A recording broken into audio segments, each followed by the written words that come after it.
You know that saying. Money can't buy happiness. Yeah, well, turns out it can't buy respect either, especially when you're dealing with a father like Gerald. Hey Reddit, I'm Ryan, 32, tech guy by trade, family disappointment by default. And this is the story of how a Father's Day gift turned into a full-blown war. A war I didn't start, but oh boy, did I finish. See, for as long as I can remember, Gerald wasn't just a dad. He was a walking, talking, joy-crushing life lesson. The kind of guy who thought skipping your kid's graduation was character building, and that, real men, show love by criticizing everything you do. Old school accountant. 41 years at the same firm. Took pride in never taking vacations and acting like martyrdom was a personality trait. Built his entire identity around suffering in silence. Except he never shut up about how hard his life was. Growing up under his roof? Yeah, it was like living in a corporate prison run by a warden who thought emotions were a weakness. His golden rule? Real men earn respect through sacrifice. Translation: if you're not miserable, you're doing life wrong. Now enter me, Ryan, the son who dared to choose happiness and a paycheck. I went into tech straight out of college. By 25, I was making more in a month than Gerald saw in a quarter. By 29, I was clearing numbers he couldn't even pretend to understand. And he hated it. Never said it outright, of course. Gerald wasn't a yeller. Nah, he specialized in death by 1,000 passive-aggressive cuts. Must be nice sitting at a computer all day. Tech jobs don't last. Ask anyone. Your sister's doing real work. Yes, Emily, the golden child. The nurse. The one who played by his rules, called every Sunday, and got showered with praise for earning half of what I paid in taxes. Funny thing? I funded her nursing degree and paid off her student loans, but I made her promise not to tell Gerald. I knew exactly how that would spin. Ryan's just showing off again while Emily contributes to society. But I wasn't just the unappreciated son, I was also the family ATM. 3 years ago, Gerald and Patricia, aka Mom, aka Gerald's PR manager, hit a rough patch with their mortgage. I stepped in. Set up an account. Started covering their payments. Guess what? That temporary favor became permanent. No more thank yous. Just quiet expectation. Like I owed it to them for existing. But here's the kicker. I didn't pay off their house completely. Nah, I kept it under my control. A little voice in my head told me, keep the leverage. Because deep down, I wasn't just paying bills. I was still chasing something stupid. I wanted Gerald to finally look at me and say, I'm proud of you, son. So when Father's Day rolled around this year, I thought, one last shot. One final test to see if there was even a sliver of approval left in that cold accountant's heart. I went all out. Hosted a barbecue at my place. Rented a tent, hired a bartender, and catered all his favorite foods. Dropped $2,500 without blinking. Even Emily flew in, playing peacekeeper like always. Just tried to have a good day with him, Ryan. He's still our dad. Easy for her to say. She never had to earn his love. The day was typical of Gerald. Pointed out the one dead plant in my garden. Criticized my gutters. Walked around like he was inspecting a property he didn't want to buy. But I kept smiling. Kept playing the good son. Because I had something planned. After dinner, when the drinks were flowing and everyone was relaxed, I pulled him aside. Reached into my pocket and handed him a small box. Happy Father's Day. Inside? A Rolex Submariner Black Dial Classic. 15 grand. Engraved with, "Thank you for everything." He stared at it. No smile. No surprise. Just that same deadpan expression he always reserved for me. And then he said it. You think money can buy respect? You'll always be less than everyone else here. That was it. No hesitation. No second thought. I reached out, took the box back, slipped it into my pocket, and walked away, past Emily, past Patricia, past everyone. That was the day I realized I wasn't earning respect. I was being used. And the best part? They had no idea that I held the keys to their little house of cards. That night, after walking out of my barbecue like I was quitting a job I hated, I sat in my apartment staring at that Rolex box on my coffee table. 15 grand worth of. Never enough. The test was over. Gerald didn't just fail, he set the test on fire and told me to thank him for the warmth. My phone wouldn't shut up. First, Emily, trying to smooth things over like always. Ryan, he didn't mean it. Just call me, okay? Then Patricia chimed in with her usual brand of guilt-tripping. Return the watch, return the food, you embarrass your father. Even Uncle Dave called, sounding more confused than anything. The man thought I'd flipped out because I left quietly. If only he knew. I ignored them all. I wasn't angry, I was done. But Gerald, oh, he couldn't help himself. The next morning, I woke up to a voicemail. His signature calm before the storm voice. You embarrass me in front of people who matter. If you think you can just throw money around and rewrite who you are in this family, you're more pathetic than I thought. And that was the tipping point. Because what Gerald didn't know, what none of them knew, was that I'd been quietly paying their mortgage for years. I wasn't just a family disappointment. I was the guy keeping their roof over their heads. And I held all the power. So I made coffee, sat down at my laptop, and decided it was time they remembered who'd been keeping their lights on. First, I transferred the entire $52,000 buffer I'd built up back into my personal account. That was nearly a year's worth of payments they didn't even know existed. Then I logged into the crusty old mortgage portal, because, of course, they banked with First National Midwest, a site that looked like it was designed in 2004. 2 clicks, cancel autopay. 3 clicks, remove myself as authorized payer. 1 phone call. I'm no longer responsible for this account. Let the borrowers handle it. 12 minutes later, I was free. By lunch, Patricia must have checked the account because her texts went from confused mom to panicked mom real fast. Ryan, what did you do? You're not really going to let them take the house, are you? Oh, Patricia. Welcome to reality. I didn't respond. Went for a walk. Came back to a flood of voicemails. Emily, Uncle Dave, even an email from Gerald titled, We need to talk. Didn't even open it.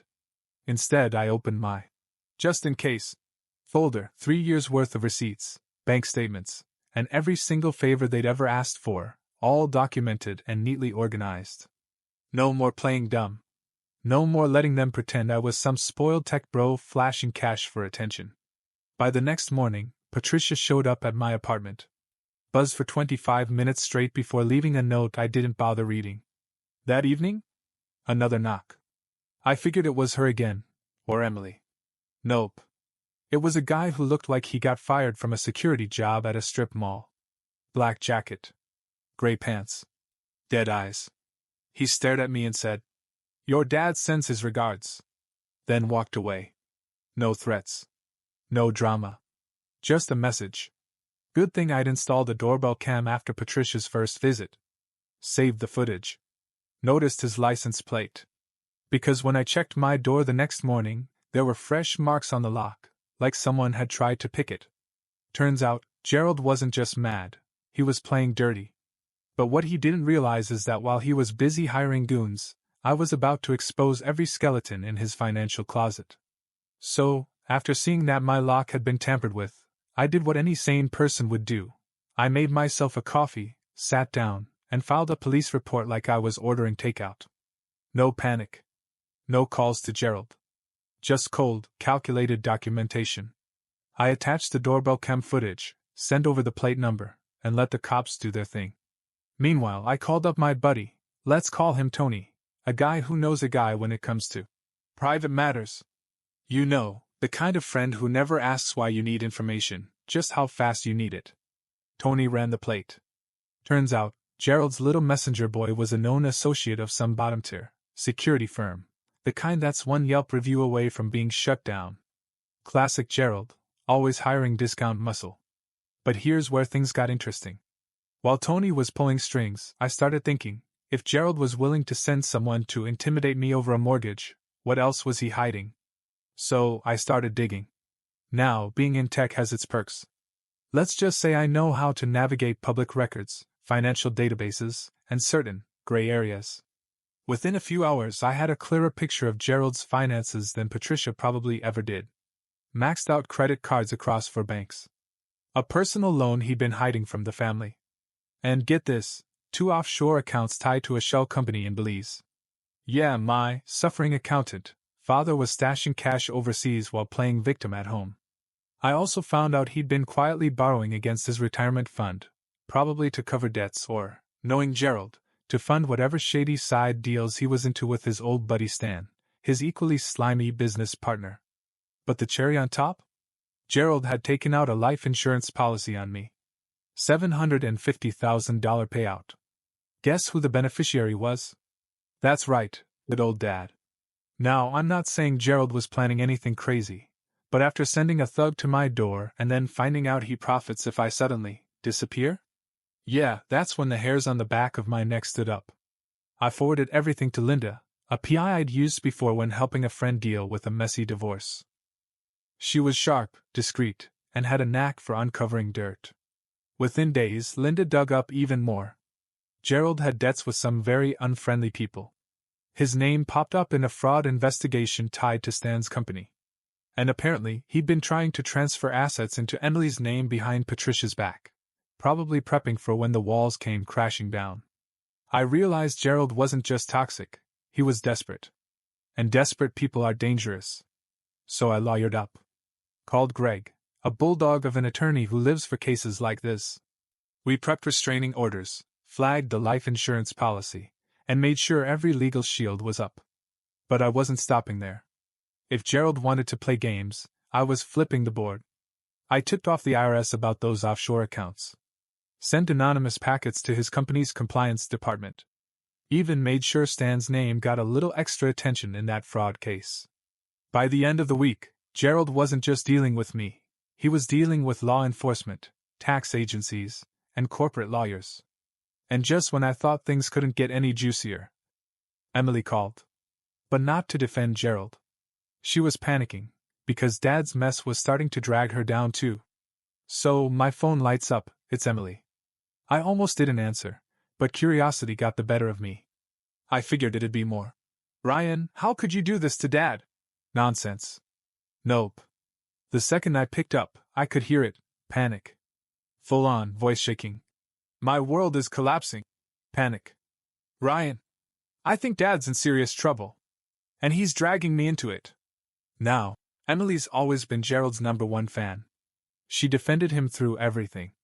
But when Daddy starts messing with her life, that loyalty fades real quick. Turns out, Gerald had been transferring assets into Emily's name, without telling her why. A couple of, just sign this, sweetheart, moments that she didn't question because, well, golden children don't get burned, until they do. One of those transfers? A joint account tied to his offshore stash. Another? Partial ownership of a shady LLC connected to Stan's fraudulent dealings. And now? Emily was getting calls from numbers she didn't recognize. Lawyers. Debt collectors. Even a friendly heads-up from someone at her bank that her accounts were being flagged. She finally asked Gerald what was going on, and in true Gerald fashion, he brushed it off. It's just business, Emily. You're protected. Trust me. Famous last words. Patricia wasn't doing much better. Linda, the PI, told me Patricia had been seen meeting with a divorce attorney. Guess even the most loyal PR manager has a breaking point when the mansion starts turning into a prison. Emily begged me to explain what was happening. She knew I'd been quiet for a reason, and now that the storm was hitting her doorstep, she wanted answers. So I laid it out. Told her about the debts. The offshore accounts. The life insurance policy is on me. The thug at my door. Everything. Dead silence on the other end of the call. For once, Emily didn't have a defense for Daddy dearest. Finally, she muttered. I thought he was just tough on you. I didn't know he was dangerous. Yeah, welcome to my world, Emily. She asked if I could help her untangle herself from Gerald's mess. I agreed, but only under my terms. First, she had to hand over every document, every signature, every email Gerald ever sent her. Total transparency. No more family loyalty. This was survival mode now. Second, she had to cut ties. No more playing Daddy's puppet while asking me to clean up after him. Emily agreed, because honestly, she didn't have a choice. Meanwhile, Patricia was still trying to hold the crumbling empire together. She called me twice, once to guilt trip, once to threaten. Both times, I let it go to voicemail. I saved those recordings, though. Never know when you'll need proof of Patricia's. We're still family. Speech turning into, "You'll regret this." Then came the best part. Linda called me with an update. "Ryan, you might want to check the news tomorrow." "Why?" "Because Gerald and Stan were about to be publicly exposed. Fraud charges.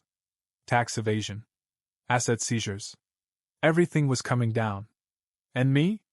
I was sitting in Henry's old armchair, sipping whiskey, watching karma do what it does best. But Gerald wasn't finished yet. Because when cornered rats have nothing left, they get desperate, and Gerald's final move. Oh, it was as pathetic as it was predictable.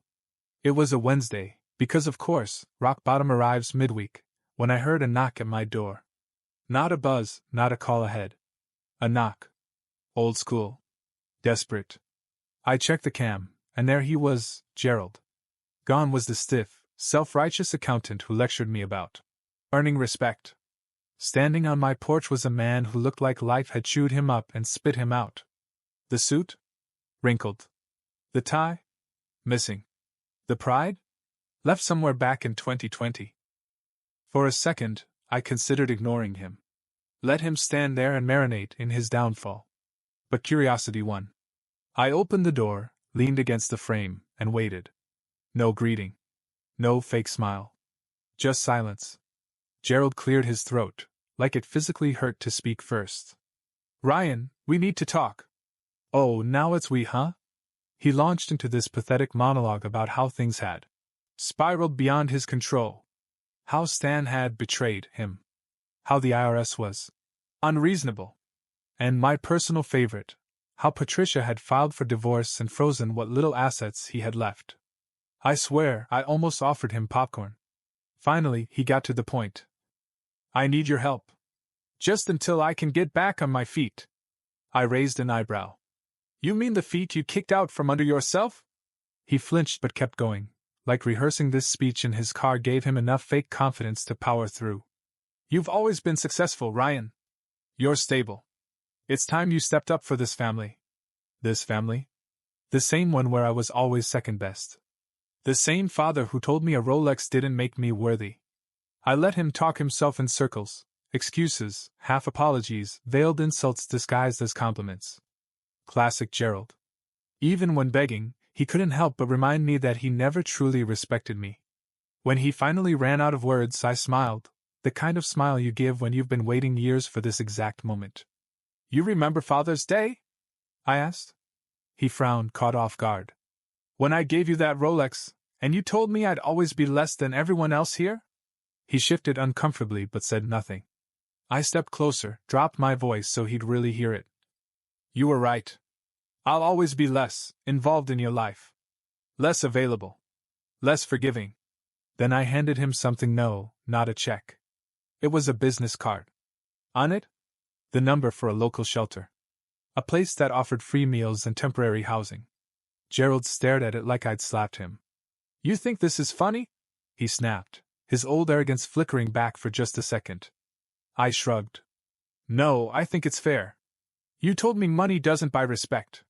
Now you get to earn your survival, just like you always preached." I closed the door in his face without another word. Through the peephole, I watched him stand there, pride shattered, options gone, before he finally walked away. That was the last time I ever saw Gerald. Word on the street, well, courtesy of Linda, was that he skipped town a few weeks later. Probably running from creditors, lawyers, and the reputation he destroyed all by himself. No more chasing approval. No more cleaning up after people who wouldn't even say thank you. Just peace, and a Rolex I decided to keep for myself as a reminder. With Gerald out of my life, and likely out of the country, the dust finally started to settle. But just because the main villain exited stage left didn't mean the drama was over. First up was Emily. True to her word, she handed over every document, every shady signature Gerald had tricked her into. My lawyer, Greg, worked overtime untangling her from the financial mess. Offshore accounts were frozen, fraudulent transfers reversed, and Emily narrowly dodged an investigation by proving she had no clue what she'd been roped into. For once, Emily saw the truth, not just about Gerald, but about the years she spent ignoring how he treated me. One night over drinks, she finally said what I never thought I'd hear. "I should have stood up for you a long time ago." I just nodded. No hard feelings. She was as much a victim of Gerald's manipulation. She just wore golden handcuffs while I got the rusted chains. As for Patricia, she went into full survival mode. Divorced Gerald faster than you can say. Irreconcilable differences. Rumor had it she moved in with some distant cousin across the state, trying to rebuild whatever was left of her life. She tried reaching out once, sent a long email about family bonds, and "We can fix this." I didn't even open it. Straight to trash. Because here's the thing, Patricia wasn't innocent. She stood by Gerald through every jab, every dismissal, every guilt trip. Silence is complicity, and I wasn't about to forget that. Meanwhile, Uncle Dave called me just to say, "Kid, I always knew your dad was a piece of work. Didn't know he was a criminal too. Proud of how you handled it." Coming from the one relative who had common sense, it meant more than I expected. With the legal battles wrapped, the debts cleared, and my name fully untangled from Gerald's chaos, I finally had something I never thought possible: freedom. I upgraded my place, invested in a few passion projects, and, because irony is delicious, I wore that Rolex to every major meeting I had. Not to flex, but as a reminder. A reminder that no matter how much you give some people, they'll never see your worth, so you have to define it yourself. I wasn't the lesser son. I wasn't the disappointment. I was the guy who survived a toxic legacy and came out the other side stronger, and a hell of a lot smarter. But the best part? Knowing I'd never again waste a second trying to earn respect from people who didn't deserve mine. So, what did I learn from all this? Simple. Sometimes, no matter how much you give, be it money, time, or a freaking Rolex, some people will never see you as enough. And when that person is your father? Yeah, it hits different. But here's the twist, Reddit, I'm glad it happened. Because walking away from Gerald, Patricia, and their circus of manipulation was the best decision I ever made. I stopped playing the good son role in a script they wrote to keep me small. I stopped chasing approval from people who wouldn't clap unless I was dancing for their benefit. Now, I've got peace. I've got control over my life. And yeah, I've got a luxury watch sitting on my wrist, not as a trophy, but as a reminder that respect isn't something you buy or beg for. It's something you claim when you finally say, enough. Last I heard, Gerald was still off the grid, probably conning someone else or learning that offshore accounts don't come with loyalty points. Emily rebuilt her life, wiser and far less blinded by golden child syndrome. We talk now, not because we have to, but because we want to. Funny how honesty does that. And Patricia? Well, let's just say I hope she enjoys her fresh start, far away from me. So yeah, this isn't one of those stories where the family hugs it out in the end. There's no tearful reunion, no holiday dinners where we pretend the past didn't happen. This is a story about cutting ties, standing your ground, and realizing that sometimes, family isn't who you're born to, it's who respects you. Now I'll leave you guys with this. What would you have done if your father told you you'd always be less? After everything you did for him? Would you have walked away like I did, or would you have given him one more chance? Drop your thoughts in the comments. I know some of you have dealt with toxic family vibes before. And remember, money doesn't buy respect, but it sure as hell can fund your escape from people who don't deserve you. Catch you in the next one, Reddit. Stay smart, stay savage, and don't waste your time proving yourself to people who have already made up their minds.